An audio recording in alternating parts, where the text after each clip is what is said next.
Professeur, pour Adi, selon quelle méthode ou critères le candidat unique de l'opposition devait être choisi? Et, non, c'est un débat. Disons que, il faut d'abord s'interroger sur l'opportunité ou bien sur l'avantage du parti et du candidat unique de l'opposition par rapport à d'autres types de candidatures. Le candidat unique peut être un avantage et le candidat a des avantages certains et les candidatures multiples peuvent aussi être un avantage, même dans un cas de scrutin unique. Ça, c'est le premier point. Donc, ne prenons pas candidature unique comme une panacée pour résoudre notre problème de l'alternance. Ce n'est pas parce qu'on aura un candidat unique qu'on va gagner, ou bien ce n'est pas parce qu'on a un candidat unique que nous allons perdre. Donc, il faut faire des analyses fines pour voir. Mais au-delà de ça, quels devraient être les critères pour un candidat unique? Il y a plusieurs manières de voir ça. Il y a d'abord la popularité ou bien le nombre de voix qu'on pense que ce candidat peut avoir. Bon. Mais malheureusement, aucun des prétendus, des potentiels candidats n'a la majorité, n'a de voix supérieure à unir. Donc, si vous prenez les élections législatives passées, donc pour pouvoir l'avoir, il faut nécessairement avoir des alliances ou bien avoir le soutien d'autres personnes. Premier point. Deuxième point, donc il faut une large base, il faut une population de soutien. Le deuxième, c'est important. Le deuxième aussi qui est important, il faut une certaine assise financière. Bon, ça, ce côté, si aussi longtemps qu'on a un candidat unique, qui va de soi que ceux qui aspirent au changement vont pouvoir apporter ce soutien. Le troisième élément, il faudra nécessairement que cette personne puisse inspirer confiance à l'ensemble des groupes ethniques ou sociaux du pays pour que les gens puissent adhérer à lui. Parce que sans quoi, même si on choisit un candidat unique et que d'autres personnes n'arrivent pas à se retrouver en lui, il va de soi que le report de voix ou bien les gens ne vont pas nécessairement suivre les consignes de vote qu'auraient donné certains leaders. Et ça peut être mauvais.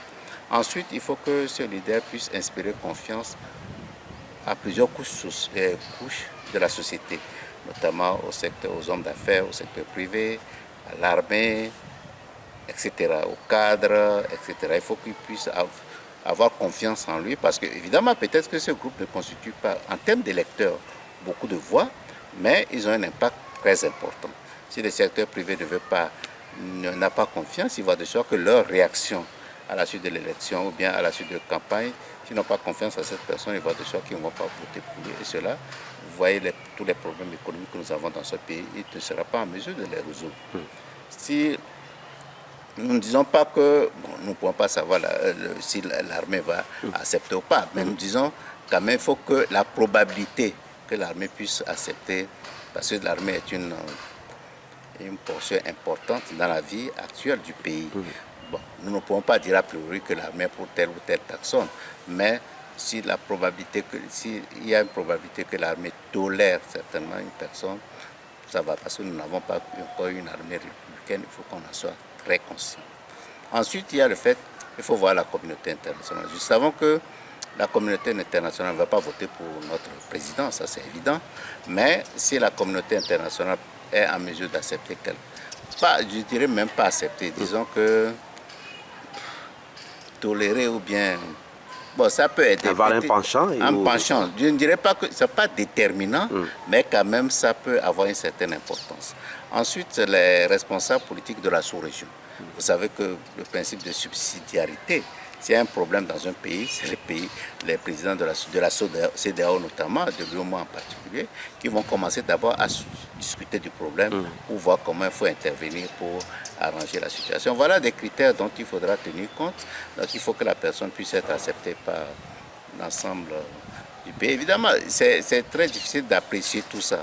Parfois, on met trop l'accent sur un des côtés et on néglige les autres. Et je crois qu'il faut une certaine combinaison de tous ces éléments pour pouvoir déterminer quelqu'un. Mais dans tous les cas, c'est les Togolais qui vont décider qui sera. Mais malheureusement, on veut connaître celui qu'ils veulent a priori et non après les élections. Après les élections, si on choisit quelqu'un de mauvais, on va perdre. Voilà.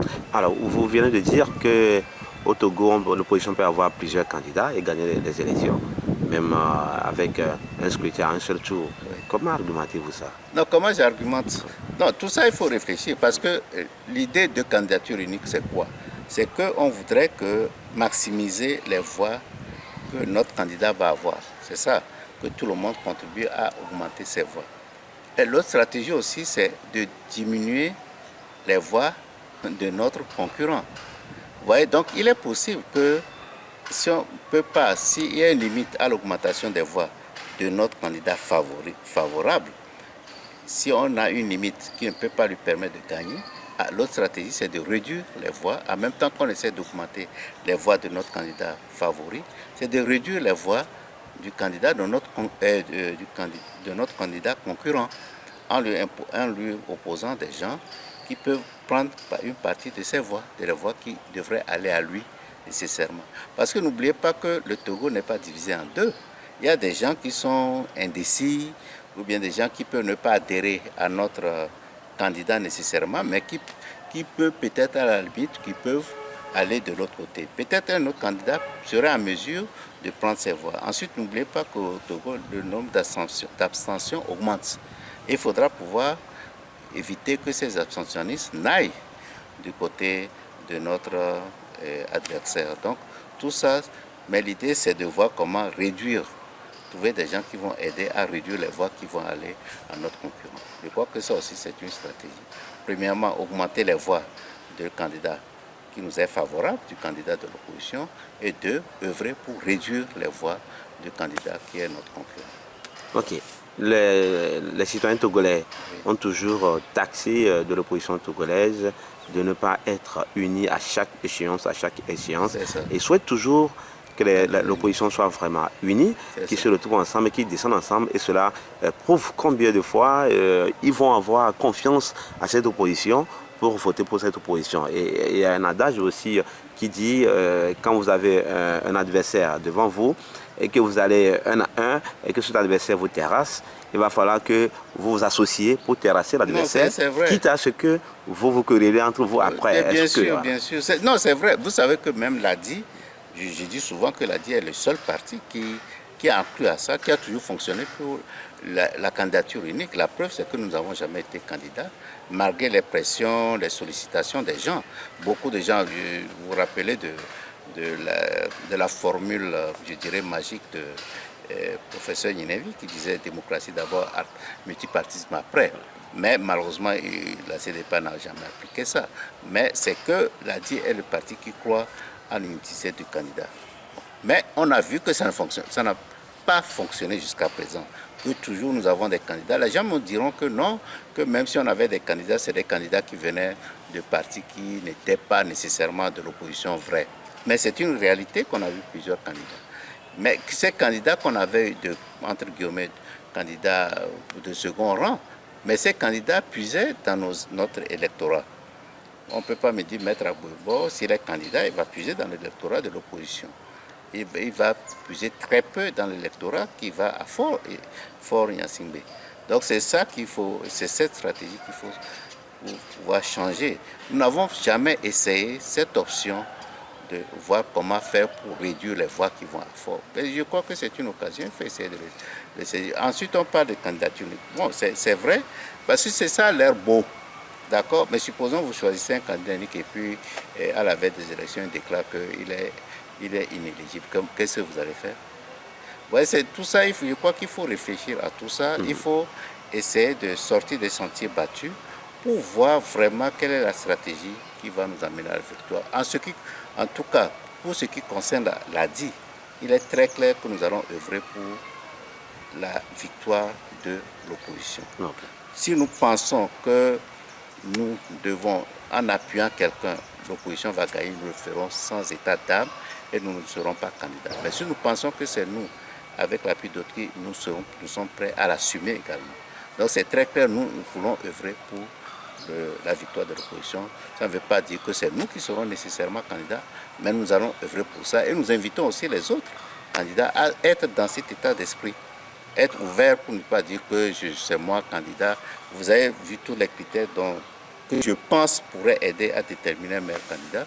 Il faudra qu'on puisse en parler, il faudra qu'on puisse en discuter pour voir qui sera l'oiseau rare qui va nous sortir de l'ornière. On l'a senti aussi dans vos messages lors de votre tournée. Vous avez toujours parlé que la population vote pour l'opposition. C'est ça. Je n'ai jamais dit que l'opposition, ils n'ont qu'à voter pour l'ADI. L'opposition d'abord, en espèce, c'est l'ADI, c'est encore mieux. Mais pour une première étape, nous voulons que ce soit l'opposition qui gagne. Ok.